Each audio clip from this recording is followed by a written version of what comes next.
திருச்சிற்றம்பலம். தென்னாருடைய சிவனையை போற்றி.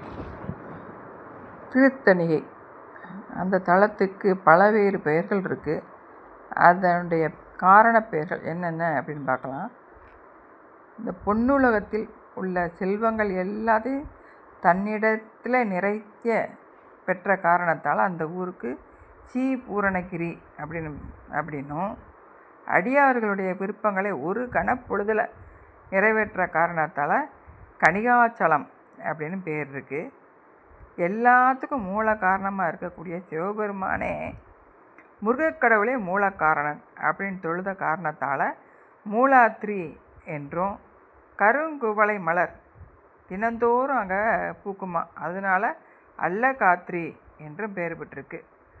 கற்பத்தின் முடிவில் அந்த நகர் அழியாமல் இருந்ததுனால கற்பசித்து அப்படின்னும், சூரபத்மனோட செஞ்ச போரின் காரணமாக உண்டாகிய சினம், அதனாலையும் வேடர்களோடு செஞ்ச போரினால் உண்டான சினமும் தண்ணீருக்காக முருகப்பெருமான் அங்கே வந்து இருந்ததுனால செருத்தணி எனவும், அதாவது திருத்தணி அப்படின்னு பேர் மாதிரி இருக்குது. செருத்தணி திருத்தணி அப்படின்னு சொல்லப்படுது.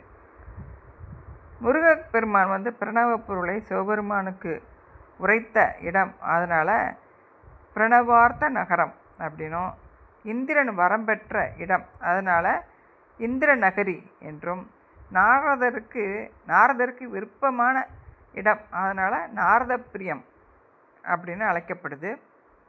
அகோரன் அப்படிங்கிறவன் தவம் பண்ணி இங்கே வீடு பேர் பெற்ற இடம், அதனால் அகோர வைவல்ய பிரதம் அப்படின்னும், முருகப்பெருமான் வீட்டில் இருக்கக்கூடிய இடம், அதாவது கந்த கடவுள் வீட்டில் இருக்கக்கூடிய இடம், அதனால் கந்தகிரி அப்படின்னும் இந்த இடத்துக்கு திருத்தணிகைக்கு பல பெயர்கள் இருக்குது அப்படின்னு திருத்தணிகை புராணத்தில் சொல்லப்பட்டிருக்கு. திருச்சிற்றம்பலம்.